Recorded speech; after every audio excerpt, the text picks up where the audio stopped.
Welcome to Get Up. I am Dan Graziano in for Greeny. What a Thanksgiving it was in the NFL. Here at the Seaport to talk about it with me is Sam Acho, and we have Rob Ninkovich and Chris Canty also joining us this morning. As you see, they are fired up and ready to go. And let us start with the game of the night. Cowboys hosting the Giants on Thanksgiving. Less than a minute to go in the first quarter. Cowboys are down 3-0. They got a 1st and 10 from the Giants 31. Here's Dak Prescott firing a pass into the hands of CeeDee Lamb for a 25-yard gain, Sacho. CeeDee Lamb, 106 receiving yards. That's the second 100 receiving yard game in the last 3 games. Here comes Zeke Elliott on the very next play for the touchdown. Zeke had 92 yards on 16 carries in this one. The ensuing Giants possession. Look at this catch by Darius Slayton. This catch kept them in the game. I get it, it's early, but there was a 4th down conversion earlier in the game. Good field position. Get this catch. You take the lead. Now you have momentum. Now you have Saquon Barkley punching it in from 1 yard out. That gives the Giants a 10-7 lead. And look at this, 2 minutes to go in the first half. Same score. What happened? Well, this is a nice play by the defense. It's not on Dak. This throw is where it's supposed to be thrown, but defender Love makes the play. Huge play. 2nd interception in the first half. Giants would get a field goal lead 13-7 at the half, but the second half was all Cowboys. 3rd and 12 from the Giants 24 in the third quarter. Dak to CeeDee Lamb for 14, puts the Cowboys in the red zone. A few plays later, 3rd and goal from the 15. Dalton Schultz for the touchdown. There were 3 touchdowns from tight ends in this game. They had 4 all season long. Next Giants drive. Giants are going for it on 4th and 1 from their own 45. But what happened? Momentum shifting play. Yes, I get it. The ball's behind you, but this is 4th and 1. You're down by 1. Early in the third quarter, you get this first down. Now you have the momentum. You miss it, you don't. Ensuing Cowboys possession. They got a 2nd and 5 from the Giants 25. Here's Dak again. Here's CeeDee Lamb again. Love the connection with those two. Look at this catch. Little children. That's my little son right there. CeeDee Lamb had no 100-yard receiving games in his first 8 games. He's got 3 in these last few. Rolling now. Trapped it off the helmet for the catch. Later in the drive, a 2nd and goal. Here's Dalton Schultz again, putting the Cowboys up 21-13. Now just over 12 minutes to play. Same score. Cowboys with a 2nd and 9 near midfield. Prescott rolls right and finds another tight end, Jake Ferguson, who does. Oh, wait, though. Well, the tough part is you're a DB. You're taught to go for his legs, but you're not taught that he's going to be that athletic. So you go for his legs, he hurdles you. Got enough balance, you might hurdle again. No, I'm going to run over the Who had Jake Ferguson hurdling, guys? It was that kind of second half for Dallas. Later in the drive, 2nd and goal. Handoff to Peyton Hendershot for the touchdown. Whack-a-mole in the kettle. What do you think? I don't like the little hands thing, but I like the whack-a-mole creativity. True. That's not how the mole would react. Anyway, here's Micah Parsons just locking down the game like he does. Cowboys win 28-20. Here is Cowboys coach Mike McCarthy on the kind of sloppy victory. To win a game when you have 2-1 penalties of your opponent, that's obviously not where you want to be. We got to be more disciplined, stop hurting ourselves on drives and self-inflicted wounds, whether it be me turning the ball over, being too aggressive, or not on the same page as receivers. False starts, we've got to clean all that stuff up. But I'm as confident as I can be. I know what this team is capable of, especially with this defense that we have. As I said, we control everything that's in front of us.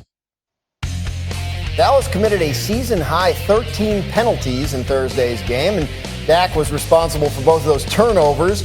However, Dallas came out on top. It's his first victory this season when they turn the ball over multiple times. So a win is a win, right? Got to win. Giants have had a good year. They're tough to beat. But, the Cowboys' penalty problems were a big story last year. So McCarthy, you heard, raised it there in the news conference. So I'm curious, Canty, what did you think? What did you take away from this game for the Dallas Cowboys? Well, they're going to have to play a lot better brand of ball, Graz, if they want to find themselves competing for a championship. If you look at it, they weren't all the way buttoned up. You had 13 penalties that led to 4 first downs for the New York Giants. You had 2+ territory turnovers, and you had a highly questionable coaching decision by Mike McCarthy early in the game. It's a nothing ball game. You decide to go for it on 4th and 2 from your own 40. You set up a point-blank scoring opportunity for the New York Giants. And had it not been for a Tyree Phillips ineligible player downfield, you're talking about that being a touchdown to Isaiah Hodgins rather than them settling for a field goal. So a lot of errant mistakes from the Dallas Cowboys. I know the box score looks good at the end of the game, but people got to keep in mind, this was a 1-point ball game with the Dallas Cowboys on the wrong side of it until 2 minutes in the third quarter. They're going to have to play a lot better if they want to beat the likes of the San Francisco 49ers and the Philadelphia Eagles. And that's the point, right, Nico? I mean, we're not talking about like downgrading a win, but the Cowboys have big dreams here. They think they can win the Super Bowl. So when you watched them yesterday, what did you think? Well, I think that those penalties will probably catch up to them in the playoffs. I mean, think back to Kansas City and Dee Ford. I know that's a sore subject for Kansas City fans, but they were literally one snap away from going to a Super Bowl, but there was a penalty there. And penalties will cost you playoff games. And if you look at last year, the Cowboys led the NFL in penalties.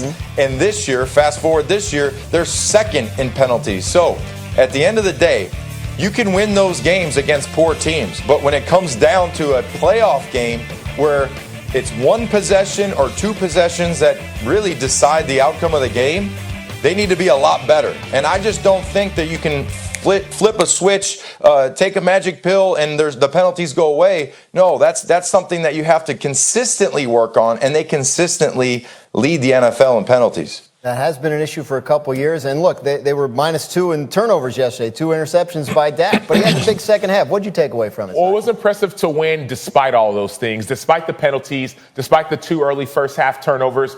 The win was impressive for me for a couple reasons. Number one, the run game. Ezekiel Elliott, 92 rushing yards. That's his high on the season. You saw CeeDee Lamb making huge plays on the season, over 100 receiving yards.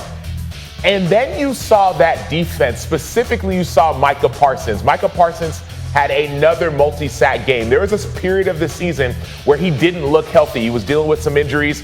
He wasn't right. Well, now Micah Parsons is right. You have a healthy Micah Parsons along with guys like Dorrance Armstrong making plays on the inside. You will be able to wreak havoc against other teams that you play. Yeah, Parsons and the defense a big part of the story this year for Dallas, maybe the biggest. But, you know, the quarterback is always a big part of the story. When we watch what Dak Prescott is doing right now, what do you think about his chances of taking this team as far as it wants to go? Well, as far as it wants to go is obviously a Super Bowl, and I still have my doubts. If I'm just being fully transparent, I still have my doubts. That first interception that I saw that he threw to the sideline that was undercut by a backup defensive back, there's doubts about that. CeeDee Lamb is playing better, but there's still doubts about their offense. Ezekiel Elliott had his highest rushing output, but still only 92 yards.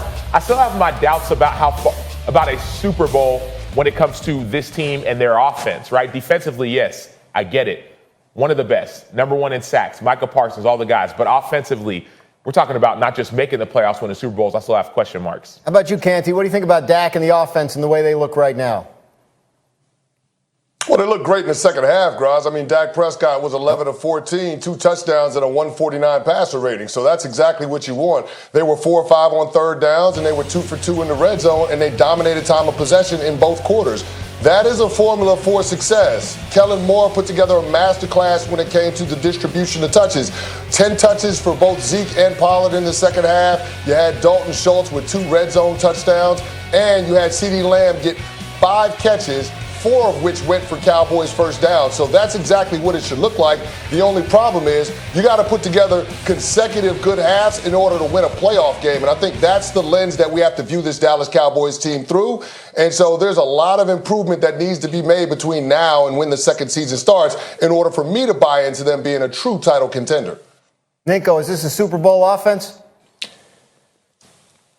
No, I don't think it's a Super Bowl offense. And the way that I see it is this team's fate relies on Dak. If Dak is average, so if Dak is middle of the road, they're not going to be a Super Bowl team. Dak has to be better than average. He has to be great. If Dak is great, the team will follow Dak in the production that he produces. That's why everyone's talking about OBJ and going to get another receiver, because I think people can watch this team and say they're one piece away from being a top-tier competing with those teams that we know they're offensively explosive, they can score in one possession. If you watch the Cowboys, they're slow and steady. The running game has to be there. They have to have balance, and then they take shots downfield. They're not just a Dak, throw the ball 50 times. They have to have balance. They have to have the running game with the two-headed monster in the backfield. And we'll get into the Cowboys and Odell situation a little bit later in the show. But I want to talk about the team they beat yesterday because